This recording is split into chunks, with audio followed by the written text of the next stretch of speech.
Para ter acesso a esse audiobook completo, basta entrar em contato comigo e pedir para participar do nosso canal do Telegram. Para isso, leia o QR Code que está na tela, ou clique no link na descrição ou nos comentários desse vídeo. Por apenas R$ 10 por mês, lembrando que você pode cancelar a assinatura a qualquer momento sem problemas. Você terá acesso a esse e diversos outros audiobooks completos diariamente.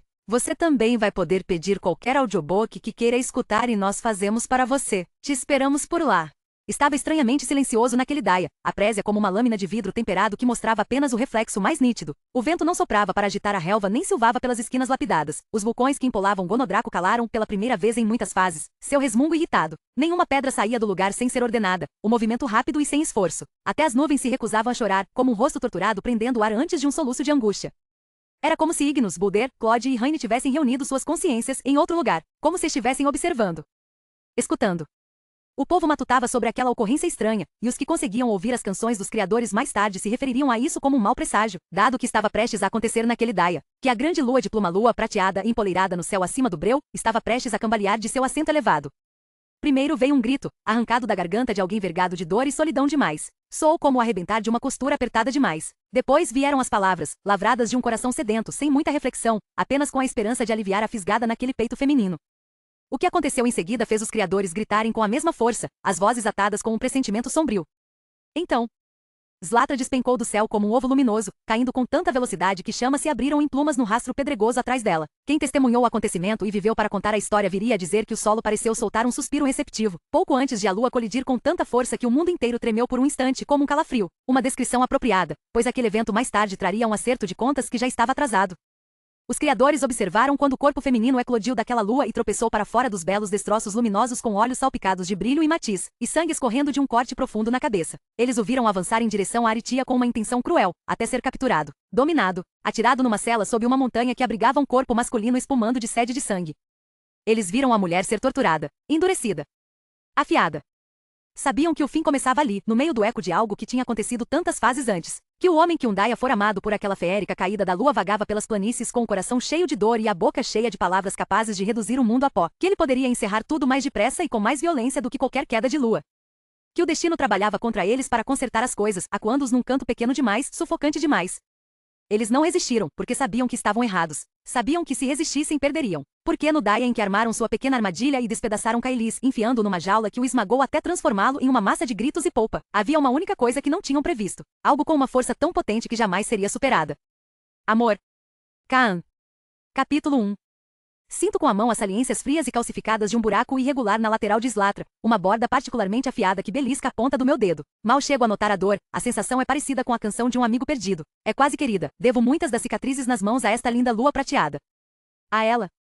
Com passos lentos contorno um pouco mais a pluma-lua incrustada até alcançar outro buraco, este tão profundo que enfio o braço inteiro e ainda assim mal toco o fundo. Algo que verifico pela milésima vez, garantindo que o formato esteja nítido antes de ir para o seguinte. Imaginando que tenho em mãos as peças faltantes, eu as encaixo no lugar. Não é um querer. Não é um desejo simples de terminar o serviço, como concluir um quebra-cabeça complexo. É uma urgência que emana da alma, que me impulsiona desde que esta lua despencou do céu, invadindo meus sonhos e cada instante desperto, mesmo depois que encontrei Raev, espancada e ensanguentada naquela cela. Pressiono a palma da mão, bem espalmada, entre os olhos fechados de Zlatra. Você vai ficar inteira de novo, afirmo, com a voz rouca, a garganta tão apertada que preciso pigarrear. Encosto a testa na dela apesar do frio intenso que belisca minha pele. Juro por aquilo que sou, não vou descansar até encontrar cada pedacinho e trazer todos para você. Ela não se mexe, não abre os olhos nem revela seus segredos. Com certeza não preenche o buraco irregular no meu peito, como se alguma coisa estivesse desencaixada. Uma sensação com a qual me tornei íntimo demais, ao longo de tantas fases desde que a lua partiu. Olho para a cavidade lisa que a acolheu antes de eclodir como Raev, e um tipo diferente de dor incendeia meu coração mole demais, impossível de ignorar. Meus pensamentos derivam para onde ela pode estar, para como Lírio uivou quando pareceu notar que Raev tinha ido embora, que Raev a deixou aqui no lume quando escolheu ir atrás da vingança sozinha. Quando escolheu se afastar do amor. Eu senti cada lamento agudo permear as fibras do meu ser. Ainda sinto, sempre que ponho os pés naquela caverna ou deixo os pensamentos de Rigum me atravessarem, escoando de onde ele está aninhado na entrada. Só que a pequena pluma-lua parece estar uivando menos agora, como se estivesse desistindo. E de algum jeito, isso é pior. Deposito um beijo entre os olhos de Zlatra e sigo para a escada, tirando a geada da barba enquanto me distancio do refluxo gélido da luz prateada dela, subindo em direção à realidade. Afastando cipós cheios de folhas, saio para o ar ameno, carregado por causa da tempestade que ribomba ao longe, passando por flores encharcadas que pingam em poças. Quando chego à porta da suíte, o som do bater de asas de um pergaminho chama minha atenção para o alto. Estendo a mão para que a cotovia possa pousar, e meu coração dispara ao me dar conta de que pode ser de Raev. Talvez um bilhete dizendo que ela se importa comigo, mas que não vai voltar. Algo que ela não conseguiu dizer diretamente. Nem um sopro atravessa meu peito até eu achatar a cotovia e ler a mensagem do começo ao fim, escrita na língua nativa dos clãs. Não é da Raev. O alívio que me inunda por dentro é como um gole de água gelada. Leio de novo a mensagem de Terros, avaliando a atualização sobre a jornada dele até Botaim, com Rex selado atrás, sendo levado pelos ares rumo à morte iminente. Feliz em saber do progresso, dobro a cotovia de novo e aguardo no bolso. Se o tempo permitir, eles devem pousar em Botaim em 2 ou 3 ciclos. Raev estará à espera, sem sombra de dúvida, pronta para esfolar Rex vivo. Tomara que lhe faça implorar pela morte antes do fim. Tomara que isso arranque a sede de sangue das veias dela. Suprimo o pensamento e escancaro a porta passando pelas cortinas. Eu me certifico de que estão bem presas, fechadas, antes de avançar mais para dentro da suíte, roçando os dedos no meu alaúde. Franzo a testa e paro para tirá-lo do suporte, apoiá-lo na cintura e arrastar o polegar pelas cordas puídas. O tenor que se solta é como um chute no peito, tenso e com um sobretom estridente. Um eco da dor que vibra em mim desde que a Luin se foi, tantas fases atrás. A melodia do meu desgosto, do meu amor e da minha tristeza. Eu já deveria ter trocado as cordas, mas mudaria o som, e isso não parece certo. Ainda mais porque ela é a única para quem toquei desde que Slatra a levou para o céu. Uma música particular, oferecida ao espírito dela, na esperança de chamar seu coração de volta para mim. Talvez eu devesse ter tocado mais alto. Limpo a garganta, devolvo o instrumento ao suporte, destampo meu cálice de conhaque flambado e sirvo uma dose para mim. Tomo um gole, a bebida desse queimando como brasa até o estômago enquanto abro a gavetinha da mesa e recupero o frasco de vidro que enfiei ali dentro, mais de 30 ciclos atrás. Sinto uma pontada de culpa ao ver as brumas girando lá dentro, como se eu tivesse enjaulado um pequeno tornado. Opa! Afundo na poltrona de couro e dou mais um gole, deixo o copo de lado, então apoio o frasco na mesa e tiro a rolha. Borg se derrama em uma enxurrada de bruma rabugenta, revolvendo e se alastrando conforme ganha volume. Ele se dobra sobre si mesmo, depois se estica, ficando maior do que uma manta de cama, quase completamente transparente. Antes de se contrair de novo numa massa densa e ondulante, pouco maior do que eu, os olhos negros brilhando com raiva? Não, decepção. Ainda pior. O rei ausente retorna, resmunga o órfão contrariado, flutuando diante de mim como uma nuvem pálida de tempestade presa ao próprio frasco. Borg, também senti sua falta. Suas ações dizem o contrário. Ele alonga a boca para cima, um vazio disforme rasgado. Da próxima vez que pensar em me enfiar numa gaveta, não faça isso. Inclino o queixo, a mão fechada sobre o peito. Você tem razão, meu amigo. Foi uma atitude impensada. Por favor, aceite minhas humildes desculpas. Depende. A boca dele se distende de novo, agora de lado. Você encontrou um frasco mais bonito no qual me deixar? Merda. Ainda estou cuidando disso. Mentira. Ele avança num sopro tão rápido que os pelos do meu braço se arrepiam. Já se passaram mais de 100 fases e eu continuo nessa coisa feia, tampado com uma rolha. Ergo uma sobrancelha. Tem uma janela grande. Que é inútil quando sou jogado numa gaveta, como algo secundário. Um sorrisinho repuxa meus lábios. Justo. Borg fareja bem fundo, chegando pertinho da minha boca, como se estivesse prestes a se enfiar ali e invadir meus órgãos. Isso sempre faz um arrepio subir pela espinha. Sinto a bebida no seu hálito. De fato. Você veio me alimentar? Estico a mão para o copo e o levo aos lábios, o que o obriga a recuar o bastante para que eu possa dar outro gole ardente. Depende sibilo entre dentes, começando o jogo de sempre. Borg me oferece um sorriso escancarado e então flutua para trás, fingindo catar névoa debaixo das unhas embaçadas.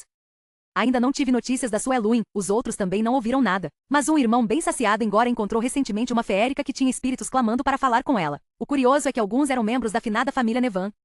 Meu coração quase salta da porra do peito.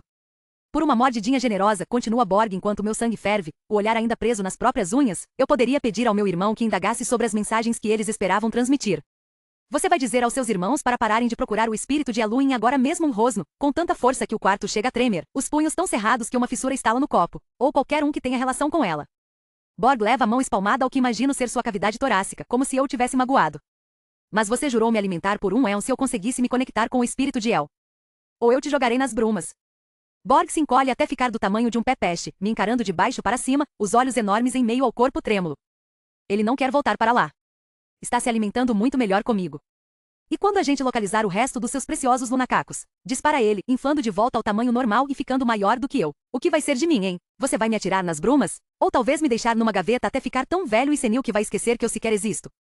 As palavras dele machucam, suavizando minha postura. Conheço a sensação de ser preso sob uma rolha e enfiado numa gaveta, escondido. Eu ainda tenho utilidade para você, Borg, e um monte de lembranças dolorosas para te manter tão empanturrado quanto você tem estado nessas últimas 100 fases. Mas se eu fosse esperto, murmuro, virando mais um gole, te trocaria por um irmão com um apetite mais doce.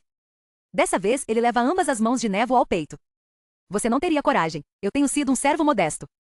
Um servo faminto e sádico. Contudo, por mais mórbido que seja, esse órfão me conhece quase tão bem quanto Rigum. Borg provou a maior parte da minha agonia, da minha perda. Toda vez que ele traz algo doloroso à tona, eu sou lembrado de viver cada instante com propósito, de honrar e amar de todo o coração e assim afastar a úlcera do arrependimento. Quase sempre. Eu não teria coragem, confirmo, e falo sério. Você é um aliado leal e um amigo muito estimado.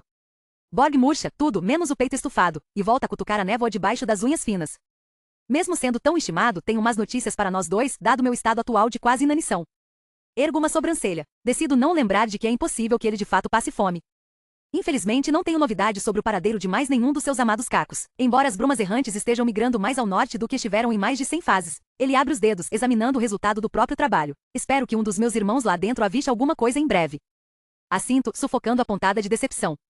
Bom saber. Borg começa a trabalhar na outra mão e pergunta, manhoso.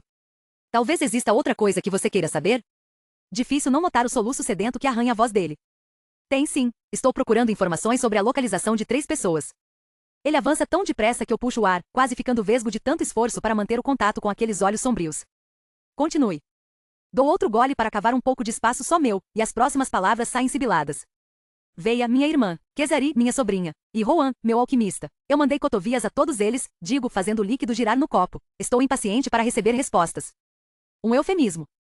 O abismo deixado pela ausência de Raev está abarrotado de uma ansiedade inquieta que parece descargas elétricas, se ramificando e atravessando cada músculo e tendão sensível do meu corpo. Eu deixaria Grin acabar comigo só para desviar o foco para outro lugar, mas ele não está por perto. Ninguém está por perto. Ah, calma que vou consultar. Borg recua até uma distância respeitável, murchando e virando uma chapa de névoa que deriva rente ao chão. Leve o tempo que precisar, murmuro, e encho a boca com mais bebida, fazendo o possível para me anestesiar. Eu já estou quase esvaziando o copo quando Borg se recompõe, voltando à forma de sempre. Tenho informações sobre o alquimista, anuncia com a voz carregada de um prazer faminto, como uma fera fiel que acabou de pegar um roedor e o largou em cima do travesseiro de seu mestre. Nada sobre os outros? Ainda não, mas meus irmãos estão escutando. Eu assinto e me sirvo de mais uma dose, que bebo em 3 goles profundos, queimando a garganta até ficar em carne viva. O que te apetece neste daia? O jovem Khan dispara ele vibrando de empolgação. Os dedos arranham o ar, finos e nervosos como pernas de carrapato. Algo que dê água na boca de verdade, considerando que você me enfiou numa gaveta por tanto tempo. Justo, resmungo batendo o copo vazio na mesa. Para falar a verdade, podia ter sido pior. Do jeito que as coisas estão, reviver qualquer lembrança de depois que a lua partiu para Aritia talvez tivesse me empurrado de vez para o abismo. Apoio a cabeça no encosto da poltrona e fecho os olhos, sentindo Borg se aproximar como uma nuvem pegajosa roçando em mim. Mãos pousam nos meus ombros, no pescoço, depois na mandíbula, os dedos se abrindo ao redor das minhas bochechas. Por fim, ele encontra o equilíbrio. Ao longe, ouço o som ciclônico da boca dele se abrindo, ofegando em um esforço crescente a ponto de abafar o baque insistente do meu coração. Então vem a sensação de mergulho, como se uma língua fria escorregasse pela minha garganta, impelindo para além das camadas físicas. Através das fibras da minha alma. E ainda assim continua avançando, até por fim, se abrir numa fenda e tomar a forma de um gancho feroz o bastante para me esfolar por dentro. Agarro uma lembrança especialmente dolorosa, aninhada nas brasas do meu interior vulcânico, ergo-a e luto contra ela para encaixá-la no gancho. Borg vibra satisfeito, arrastando o ar para cima em impulsos constantes. Ele é só um petis. A voz de mamãe é tão alta e tão triste que sinto uma pontada no peito. Por favor, Oster Noster, por favor, tenha misericórdia. Leve-na de volta para a fortaleza. Rosna papai por cima do ombro. A mão enorme dele aperta meu braço com tanta força que acho que o osso vai quebrar. Ele atravessa o pátio a passos largos, me arrastando a reboque. Eu dou 4 passos rápidos e atrapalhados para cada 2 dele. Os guardas correm para segurar mamãe, apesar da barriga grande e inchada dela, e a puxam pelo caminho de onde viemos.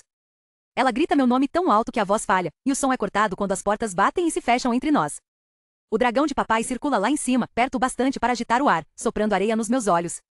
Franzo o rosto, pisco bem rápido tentando conter as lágrimas. Se eu conseguisse parar de chorar, talvez me deixassem voltar correndo para mamãe e ver se ela está bem.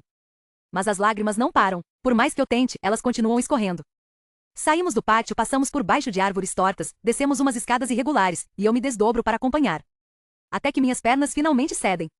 O chão ardente rala a pele dos joelhos e da cintura, e deixa um rastro de sangue, como um dos meus marcadores de argila borrando o pergaminho. Estou todo assado, ardendo por inteiro quando papai enfim solta meu braço e se ergue diante de mim como uma torre. Quando me arrasto para trás, minha mão escorrega pela borda de alguma coisa e meu coração para. Espio por cima do ombro para o buraco atrás de mim, como uma garganta escura esperando para engolir. Um calor úmido se espalha pela minha calça. Olhe para mim, Kaan. Enxugo as lágrimas dos olhos para enxergar papai melhor. O sol resplandece atrás dele, fazendo com que pareça uma sombra furiosa. O cabelo escuro está preso sob a coroa de bronze, assentada logo acima das linhas profundas entre olhos severos. Meu olhar desce para as 3 contas penduradas na orelha dele. Vermelha. Marrom. Transparente. Meu queixo treme quando olho para a caneca laranja que ele segura, moldada pelas minhas mãos, e sem ajuda nenhuma de Boulder.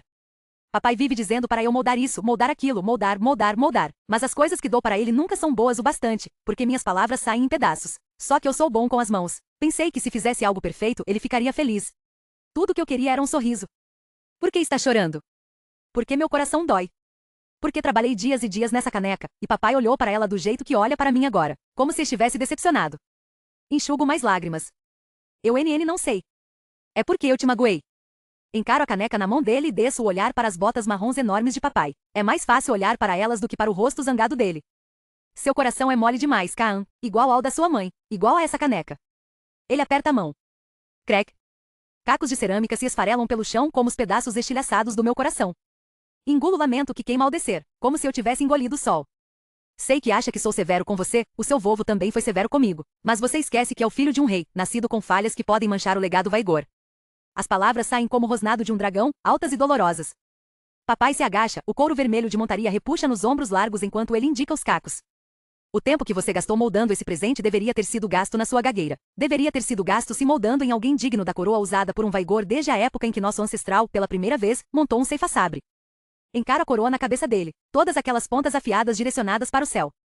Como digo que não quero ser digno dela, que só quero ser digno de um abraço ou de um sorriso. Digno dele. A expressão de papai fica mais suave, mas então ele olha para as duas contas que mamãe vem trançando no meu cabelo desde a primeira vez que eu ouvi Ignos e Boulder, não Claude ou Raine, como papai esperava. O lábio superior dele se repuxa. Me mostre algo que seja digno do meu orgulho, ou é melhor você virar servo. Então me empurra. Embora eu esteja esperando, é inevitável que minha barriga embrulhe tanto que quase vômito ao cair para trás, na escuridão.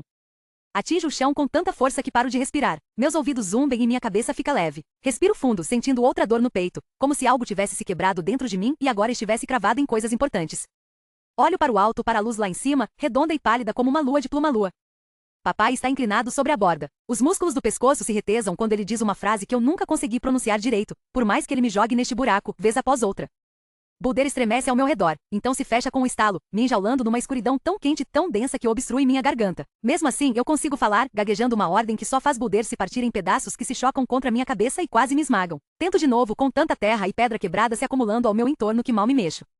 O medo no peito toma conta de mim. Eu grito, choro, arranho a escuridão irregular. Imploro para Boulder escutar minhas palavras fragmentadas. Não que isso ajude. Não que já tivesse ajudado alguma vez. Porque minhas palavras não funcionam direito. Porque não sou de 3 contas como papai. Porque sou fraco, de coração mole e inútil. Borg para de beber e afrouxa o aperto em mim, como quem fisga um peixe pelas tripas e mesmo com as vísceras penduradas, solta o coitado na présia. Eu arfo, os olhos bem abertos à medida que a lembrança escorrega para baixo e se enrola outra vez entre minhas entranhas, então vasculho o quarto, desesperado, conferindo ao redor, para me assegurar de que não estou preso debaixo da terra, tentando me libertar aos gaguejos, de que estou na minha suíte, seguro e sozinho, afora meu órfão glutão. Borg recua num sopro, gemendo. Pobrezinho, tão doce, diz ele com a voz arrastada, afundando numa almofada de névoa, satisfeito. Isso foi delicioso. Com as mãos tremendo, eu me sirvo de mais meio copo, que viro de uma vez e bato na mesa com força. Que bom que serviu, rosno entre dentes, me inclinando para frente para massagear os olhos. Rohan? Meus irmãos que habitam a masmorra de Botaim falaram com ele. Endireito a coluna no mesmo instante. Como assim, na porra da masmorra? Não mate o mensageiro, entoa ele muito mais devagar do que eu queria que falasse. Rohan lamenta informar que ele, e isso é uma citação direta, fez merda e vai ser julgado perante o Triconselho, acusado de ter roubado o livro de Voi. Meu coração bate tão rápido que fico tonto. Quando? Daqui a 3 dias, responde Borg com a voz arrastada, bocejando enquanto se encolhe até virar um fiozinho de neblina, então flui para dentro do próprio frasco, sem dizer mais nada, me deixando sozinho com o silêncio. Apenas assisto aquilo, a mente rodopiando, incapaz de afastar o fedor de guerra iminente. Merda, murmuro. Então arrolho o frasco e me levanto, enfiando Borg no bolso. Avanço até a porta e a escancaro, esbarrando em Piroque no limiar, o cabelo vermelho desgrenhado, a mão erguida em punho como se estivesse prestes a bater. A cara de quem rolou da cama e veio direto para cá, aos tropeços. Sustento o olhar dele, me preparando para dar a notícia de que seu irmão mais novo está aguardando julgamento em Botaim, quando noto sua palidez. E ainda, o pânico incomum nos olhos verdes, arregalados. Minha barriga revira. O que foi? Uma mão peluda de almíscuro se ergue e pousa no ombro dele, apertando de leve. Eu franzo a testa. Lumo. Ela aparece, espiando com aqueles olhos rosa claros enormes no rosto pequeno. Aqui. Lumo escala, subindo mais, elevando o corpo até ficar agachada no ombro de Piroque. O avental colorido se amontou ao redor do corpinho trêmulo quando ela estende as mãozinhas. Ainda com a testa franzida, eu a pego no colo, rápido em aninhá-la em meu peito. Ela encolhe os membros compridos e busca abrigo em mim. Eu acaricio o pelo claro do rostinho dela e olho outra vez para Piroque. Ela viu alguma coisa? E como viu, ele leva a mão à nuca e coça a cabeça. Tem HM. Tem uma queda de lua se aproximando. Todo o ar foge dos meus pulmões. Uma pior que ruim, murmura Lumo, com o rosto escondido nas dobras da minha camisa. Mal ouço a voz dela, abafada pelas batidas estrondosas do meu coração. Lumo teme. Sinto um aperto no peito e fecho os braços ainda mais ao redor dela num instinto protetor. Não é a primeira vez que desejo que as visões dela tivessem começado quando já fosse um pouco mais velha, e não recém-saída da bolsa fria de sua falecida mãe. Ver essas coisas é difícil para qualquer um, ainda mais para um filhote. Você sabe onde vai cair, Lumo? Não uma lua. Ela se aconchega mais fundo no meu peito, como se procurasse consolo. Muita lua. Pelos criadores. Lanço um olhar para Piroque, ainda coçando a nuca com a pele pálida, parecendo prestes a dobrar o corpo e vomitar, e uma conversa silenciosa se passa entre nós. Quantas, Lumo? Seguro o rostinho dela com a palma da mão e esfrego atrás da orelha, tentando acalmá-la. Você viu quantas vão cair? Ela levanta o rosto. Com os olhos cheios de lágrimas, Lumo enrola a cauda felpuda em volta da cabeça, prendendo minha mão em sua bochecha. Lua demais. Kizari. Capítulo 2. Enrolada em cima do estrado recheado de palha, encaro, através de grades quase invisíveis na luz fraca da lanterna, o chão imundo da cela pequena, que parece encolher a cada minuto. Observo uma poça de mofo acumulado ser castigada pelo gotejar lento, tão lento, que se solta de uma estalactite enquanto minha cabeça remói o encontro com o rei abutre. O que foi que eu fiz? Devia ter mandado ele ir para a casa do caralho, em vez de me precipitar em esconder chamar as armas no meio dos floreios da minha assinatura. Se a cotovia estiver indo para onde acho que está indo, compromete alguém que amo. E por quê? Por mim? Chafurdo no meu erro, sufocada pelo peso imenso da montanha lá em cima, entendendo que sou isca. Uma presa suculenta que achou que tinha encontrado abrigo numa armadilha. Não tem outra explicação. Talvez a cotovia nem chegue até Kaan. Talvez vá para o pai em vez disso, e meu tio não seja arrastado para essa história. A ideia mal traz alívio. Com certeza não o bastante para me reerguer e reacender meu desejo de escapar deste lugar horrível. Bato o pé na pedra gelada, fazendo a corrente tilintar, e tento incentivar a mente a arrancar de mim uma gota que seja de esperança ou energia para fazer alguma coisa, para destrinchar esse problema e achar uma saída. Para lutar. Mas o silêncio nunca foi tão ensurdecedor. As paredes nunca pareceram tão sufocantes. Minha algema, tão apertada. Quem sabe o almíscuro do pai já descobriu onde estou. Quem sabe um exército esteja vindo atrás de mim, pronto para me arrancar daqui e me arrastar para Aritia. Uma cela maior, mais bonita, para eu sufocar dentro. Gemo, revoltada, depois lanço um olhar de ódio para a gamela enferrujada contendo gororoba ao lado das grades, a última refeição que me deram. Miúdos e pão amanhecido finalizado com larvas fartas. Talvez eu fique doente e morra antes de alguém sequer chegar aqui. Aperto os olhos, me deixando levar pelo cenário. Eu me imagino morta nesta cela, o diadema se soltando com um estalo, como um carrapato faminto atrás de outro hospedeiro forte o bastante para conter a pedra de éter. Só que não existe mais ninguém. Sem um hospedeiro para alimentar as runas vorazes, Kailis vai ser liberto. Vai ficar inteiro de novo, sim, mas ao me ver morta nesta cela, vai ficar furioso. No fundo do coração, eu sei que ele vai rasgar cada M. Ouço o som fraco de asas batendo, e então alguma coisa pousa na minha mão. Abro os olhos. Franzo tanto a testa que a pele ao redor do diadema pinica, estudando as 3 letras desenhadas na barriga da cotovia, impecavelmente unidas. A caligrafia é suave e delicada. Perfeita. Como deve ser, considerando que eu levava bengalada nas juntas toda vez que minha pena saía nem que fosse um pouquinho da linha. Um título real não vale nada quando seu pai permite que te tratem como uma prata que nunca está polida como deveria. Olhando para aquelas letras, é difícil ignorar o peso no meu peito. Algo muito parecido com quando descobri que ela está morta. Que ela sangrou até a morte ao me parir. Que eu nunca vou saber o cheiro dela. O tom da voz. Como oscilaria quando dissesse que me amava. Talvez eu tenha caído num tipo de loucura mórbida e esteja só imaginando a presença da cotovia. Eu me agarro a essa ideia como um parasita sanguinário e me empanturro dela, apertando os olhos com tanta força que dói. Decidida a acreditar que a cotovia para que enderecei, aos sussurros para a mãe fases atrás, não está agora de barriga para cima na minha mão. Abro os olhos. Droga. Talvez eu esteja sonhando. Talvez tenha sonhado com a assinatura também. Fecho os olhos de novo, murmurando para Kailis. Uma canção oca que congela meus lábios até eu cair num semissono, flutuando para algum lugar frio e alto entre as estrelas. Um lugar onde a gente consegue se ouvir, e em segurança cantar um para o outro. Amar um ao outro. Um lugar onde Kailis está inteiro, e não triturado dentro da pedra incrustada na minha testa. Onde Suri está em vez de enjaulada nas tocas reais de pluma-luas, escondida sob Aritia. Algo que sempre nos impediu de explorar os céus como uma só e forjar um laço verdadeiro. Pela primeira vez na vida, sinto a presença dela no meu peito. Sinto a alegria pulsante dela com o jeito que as asas atravessam a atmosfera, a pele perolada fria como o ar que beija minhas bochechas, sem escoltas irritantes prendendo-a como fazem toda vez que voamos juntas.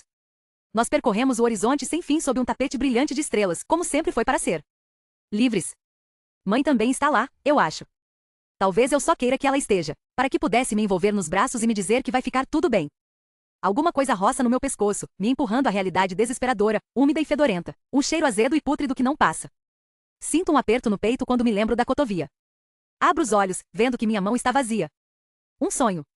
Meu corpo inteiro relaxa com um suspiro trêmulo de alívio. Apesar de achar gentil que algumas pessoas andem por aí recolhendo cotovias fantasma e beliscando as dobras de retorno, um jeito silencioso de avisar ao remetente que a mensagem não foi entregue, não é nisso que quero acreditar. Que a minha mensagem não foi recebida. Em vez disso, quero acreditar que a cotovia chegou até mãe, que ela recebeu meu bilhete, mas ainda não conseguiu responder. Que ela me ouviu. Meu corpo inteiro dói com a ideia, e eu me abraço com força enquanto sussurro para Kailis. Ô vaca no Yaljua. Ô et aquil. Eu te amo. Eu estou aqui. Nenhuma resposta. Minhas palavras seguintes saem falhadas. No Yeljoaqui Taf Maruli. Você não está sozinho. Mas eu estou. Se tivesse alguma coisa afiada, cortaria meu próprio pé e soltaria a algema de ferro só para ouvir a voz dele outra vez, uma coisa que eu nunca tinha cogitado até este exato momento. Pelo visto, vou quebrar a promessa que fiz a mim mesma, definhando em um poço de confusão irracional. Eu resmungo, jogo os braços no chão e começo a bater a algema na pedra sem parar, um rufo de metal que ecoa pelos meus espaço confinado. Bang. Bang. Bang. Como o pai ficaria decepcionado com essa minha súbita falta de compostura? Ah, como ele desaprovaria. Uma daquelas expressões que costumavam fazer com que eu me borrasse toda antes de ficar esperta a ponto de calar a boca e me comportar. Na maior parte do tempo. Bang. Bang. Bang. Minha barriga ronca. De novo, encaro a refeição intocada, tentando extrair de dentro de mim a vontade de rastejar até lá e comer aquela coisa deplorável. Não sou burra. Se vou achar um jeito de escapar daqui, sei que preciso de força, seja lá de onde vier. Mas depois da minha assinatura rabiscada e da mensagem escondida lá dentro, é difícil olhar para aquela gamela enferrujada e para a comida se contorcendo sem sentir vontade de vomitar com tudo nas pedras. Então olha além das grades, para o túnel escuro adiante, imaginando quantos dias já se passaram desde que entrei por vontade própria nesta armadilha. Tempo demais. Bang. Bang. Bang. Eu me viro de lado e me encolho em mim mesma como um dragão prestes a virar pedra, com os braços presos ao redor das costas como um par de asas recolhidas. Imagino que o abraço não é o meu, mas o de outra pessoa, apertado bastante para arrancar o ar de mim. No Yeljoaqui Taf Maruli. Algo flutua no meu pescoço de novo. Eu suspiro. Pelo visto, mais uma criatura deu um jeito de entrar aqui procurando alguma coisa quente em que se aninhar. Se tiver que matar outra mariposa voilo para ela não botar ovos no meu cabelo, vou gritar. Levo a mão até o pescoço e envolvo a coisa tremelicante, puxando. Pre. Meu coração acelera, uma dor profunda que tento ignorar. Não é um sonho. A cotovia sacode a cauda e eu atiro da mão com um tapa tentando me sentar. Cotovias de pergaminho não costumam fazer isso.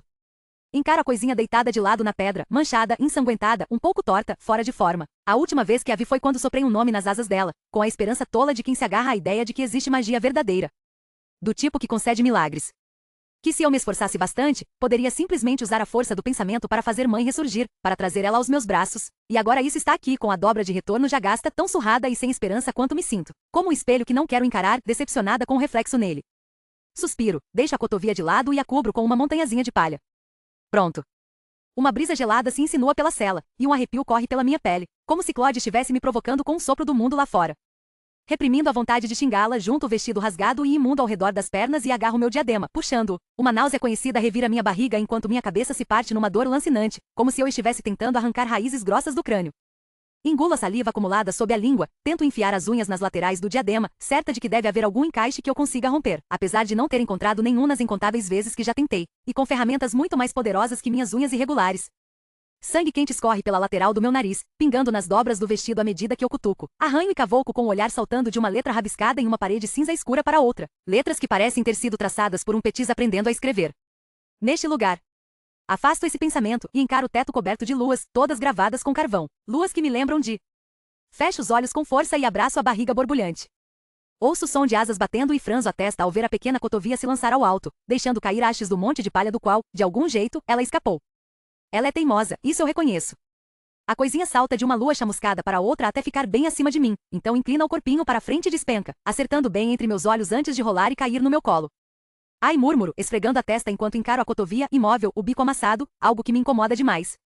Seguro o rostinho dela entre os dedos e empurro o bico de volta ao lugar, percebendo um pequeno rasgo na asa, como se ela tivesse lutado para chegar até aqui. Eu queria que não tivesse, que ainda estivesse lá fora, batendo asas sem rumo, livre, não aqui embaixo comigo, neste buraco sem esperança solitário. Coloco-a sobre o joelho e apoio a cabeça na parede, observando. Suspiro quando ela vira de barriga para cima outra vez, expondo o ventre. Pre. Meu olhar desliza até a cauda, a dobra de retorno está tão bem apertada que guardou o mais leve vestígio de uma impressão digital ensanguentada. Viro a cotovia para o outro lado e prendo a respiração ao notar um rabisco preto que desaparece sob as pregas, como se alguém tivesse respondido antes de devolvê-la. Encaro, engolindo em seco. O que um estranho teria a dizer que já não estivesse implícito na dobra de retorno? Talvez, ei, foi mal. Esta cotovia está voando sem rumo há um tempo. Imagino que o destinatário tenha morrido. Meus sentimentos pela sua perda. Eu quero ler isso? De jeito nenhum. Coloco a cotovia no chão e fecho os olhos tentando dormir. Levo uma bicada na cara 3 vezes, sempre bem entre os olhos. Depois da quarta, me encolho de lado, virando uma bola, os dentes cerrados enquanto escuto a cotovia se alçar para o alto de novo, e me pego pensando se não deveria só girar o braço e acertá-la com tanta força que ela pararia de se mexer para sempre. Por que ela está me provocando? Eu queria que parasse. Para. Ouço o baque macio dela caindo no chão atrás de mim. Olho por cima do ombro e a vejo de lado, imóvel, o bico tão amassado que parece que nem tem um. Uma onda de culpa me ferroa por todos os lados. Ela só quer ser lida, Kizari. É só ler essa porcaria, e ela vai sossegar. Malditos criadores.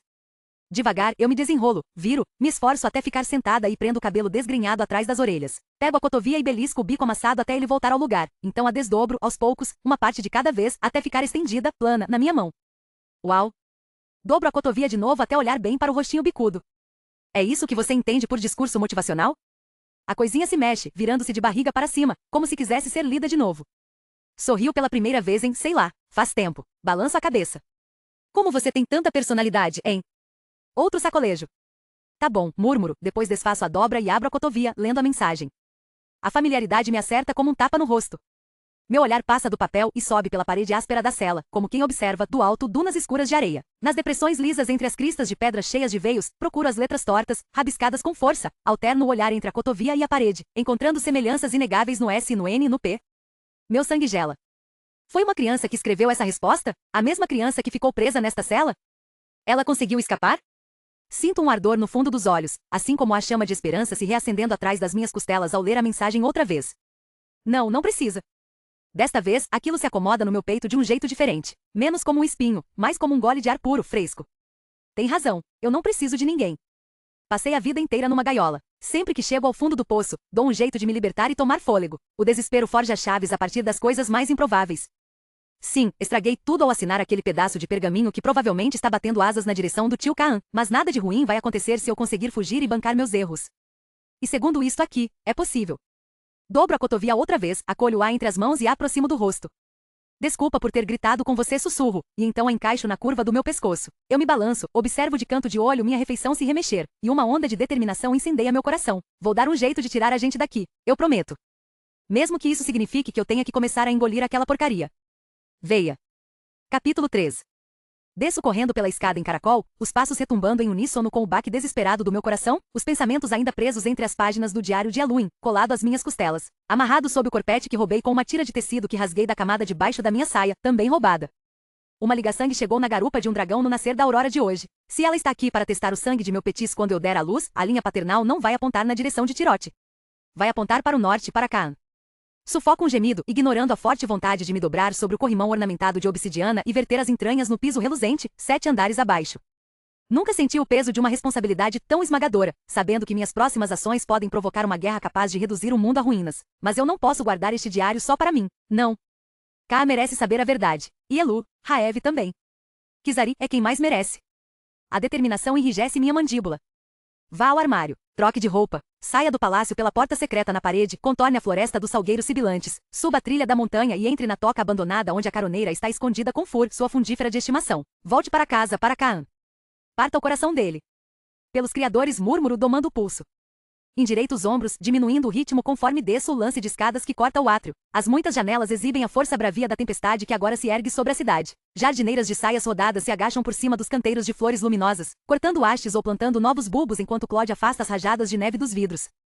Cerro os punhos no esforço de não sair em disparada, de não fazer uma cena, de não chamar a atenção, tentando respirar, de forma regular, o ar temperado pelo cheiro cítrico das flores nascidas do breu. Um perfume adorável que não consegue fazer este lugar parecer nada além de uma masmorra bonita e etérea, dentro da qual espero não morrer.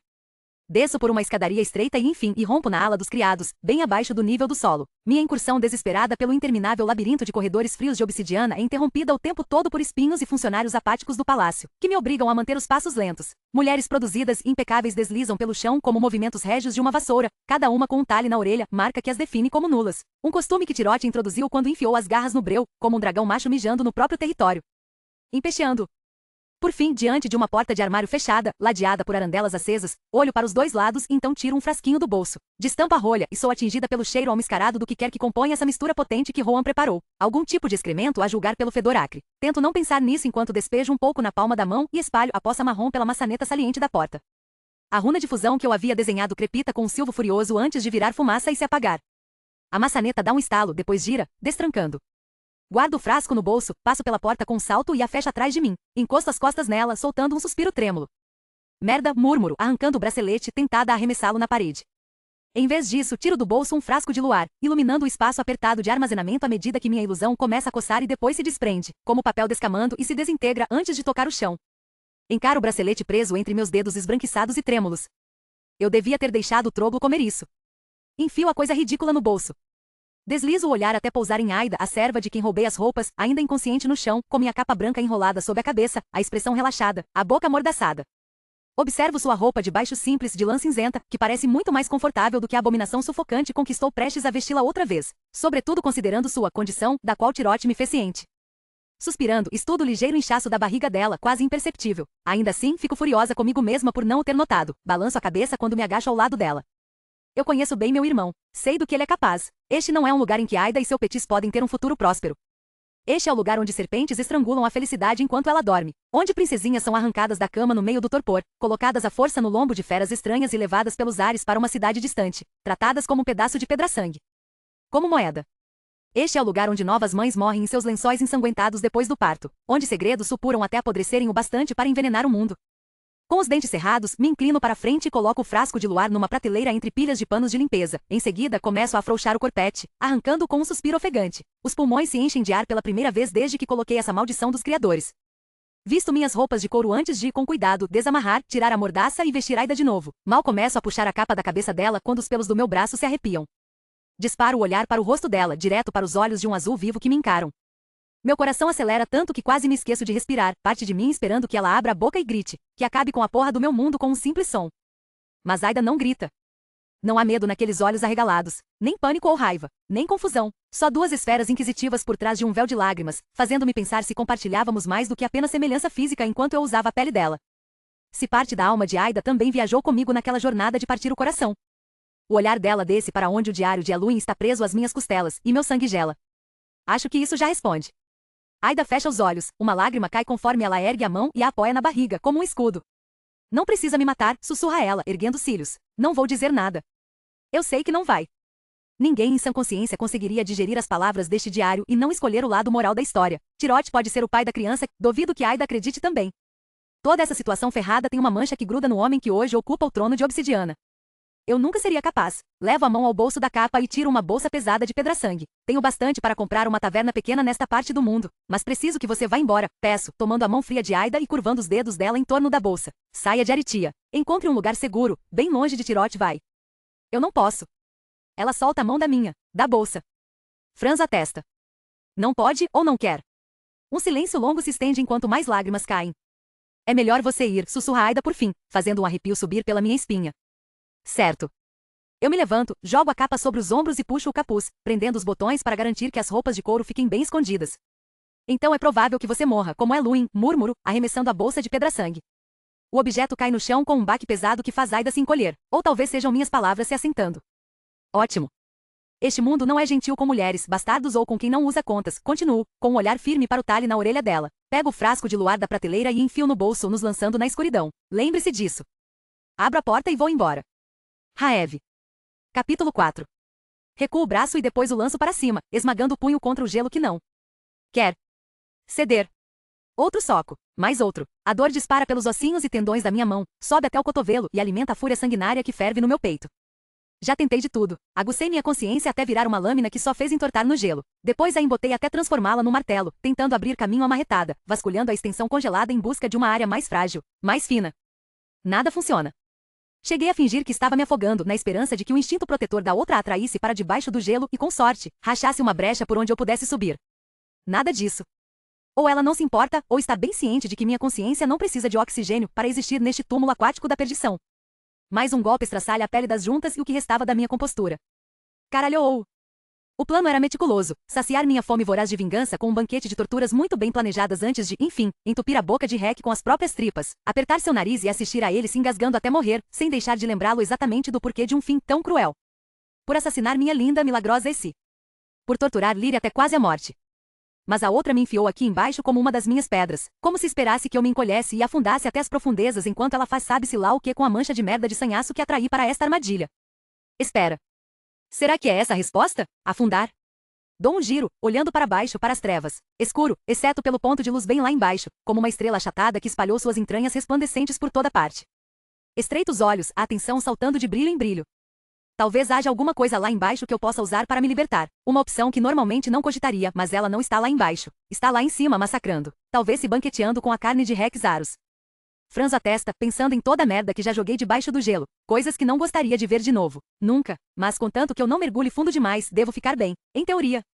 Foda-se.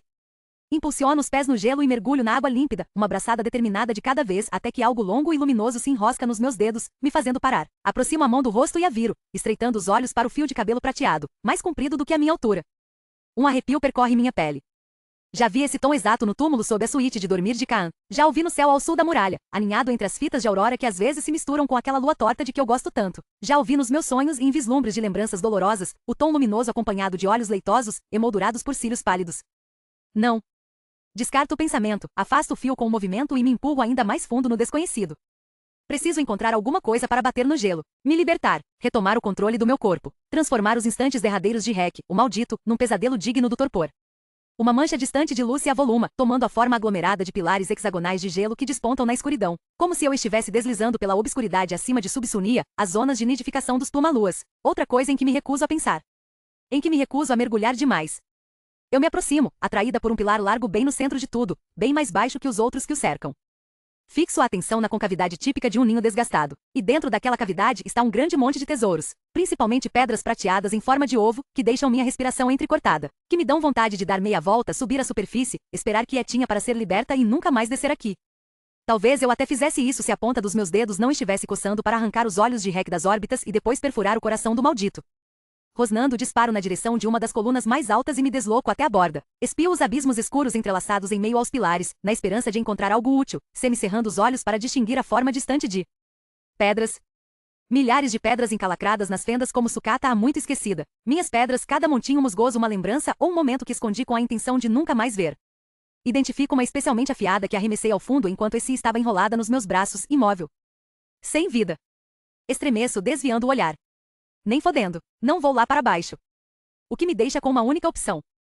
Com as mãos cerradas, estudo o grande monte de pedras prateadas ovais cobertas por musgo luminoso que ondula com o turbilhão da água, franzindo a testa quando noto um longo dente perolado enfiado entre elas. Pelo que vejo, é mais comprido do que meu pé e talvez forte o bastante para rachar o gelo, embora seja estranho não me lembrar de ter jogado isso aqui embaixo. Ignoro a parte de mim que sabe que eu não joguei, a parte que está juntando os cacos desse quebra-cabeça estranho e estilhaçado, moldando-o em algo grande, redondo e pesado demais para suportar.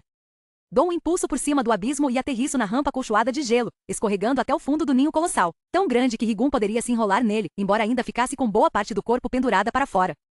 A inclinação suaviza e avanço mais, parando diante do monte de tesouros quase mais alto do que eu para avaliar a situação. Diferente das minhas pedras jogadas fora como lixo, estas parecem minuciosamente moldadas, cuidadas, nutridas. Um pensamento que esmago como um inseto. Preciso transpor pelo menos uma antes de conseguir soltar o dente. Uma pena, pois mexer no tesouro alheio é garantia de deixar alguém puto da vida. Eu me reposiciono ao redor da pilha, procurando o melhor ângulo, e percebo que as opções são mais escassas do que as chances de eu conseguir declamar meu monólogo tão bem planejado para um Rec mais ou menos consciente. Devo mexer a pedra de aparência aveludada que lembra um pedaço de carvão ou cristal azul em forma de lágrima que parece um pouco mais fácil de alcançar? Foda-se, sem tempo para enrolação. Afasto os fios de musgo prateado, enfio a mão na fenda, agarro a lágrima e puxo. Ela se solta, vazando uma canção de lamento melodiosa que chora pela água, palavras cantadas por uma voz que reconheço, impregnadas de um luto tão profundo que encharca minha pele, inunda minha corrente sanguínea. Açoita meu coração. Gritando, arremesso o cristal com tanta força que ele descreve um arco pela água, despencando na fenda enquanto puxo grandes golfadas do líquido gelado para os pulmões carregados. A melodia lenta e pesarosa infesta minha essência, se alojando na mente como uma semente de tristeza que eu com certeza não pedi. Existe um motivo para eu não ouvir Raine, não querer abrir brecha para entender sua língua. Agora uma parte dela está entalada ali dentro como uma farpa imunda que provavelmente vai infeccionar. Eu odeio este lugar com todas as minhas forças. Engulo o nó indesejado na garganta, estalo o pescoço de um lado para outro e encaro a pilha à minha frente. Sem dúvida é melhor não tocar nas outras pedras. Vai saber o que elas soltam. Com mais cuidado dessa vez, enfio o braço pela abertura e agarro o sabre de marfim liso dando um tranco. Ele não se mexe. Puxo de novo, cerrando os dentes enquanto faço força, despejando toda a minha raiva e sede febril de vingança no movimento de erguer.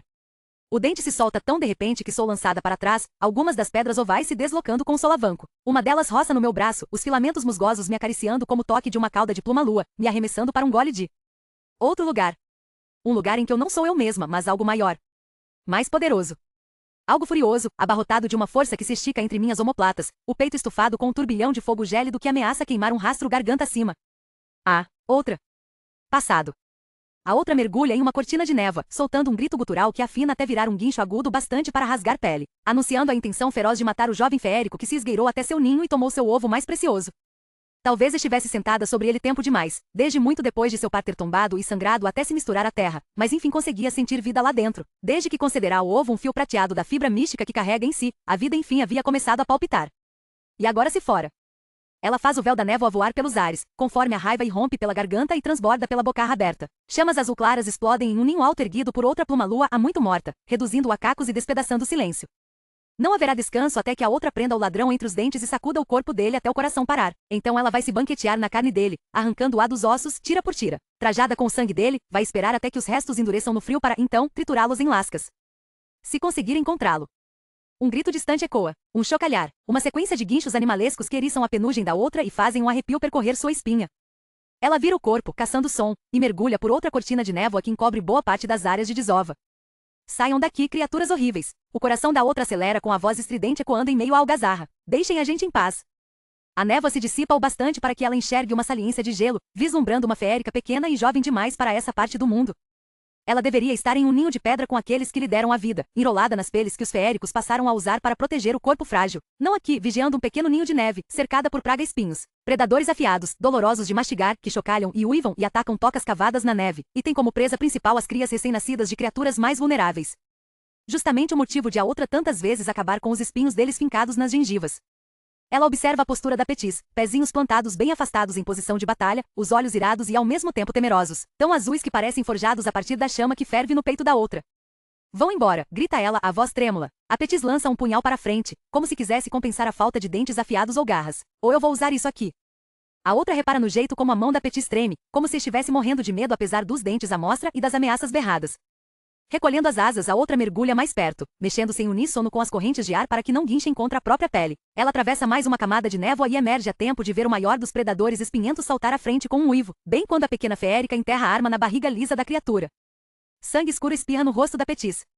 A criatura inclina a cabeça e gane, e alguma coisa se estilhaça nos olhos da jovem feérica. Ela chora quando a presa despenca no chão. Morta.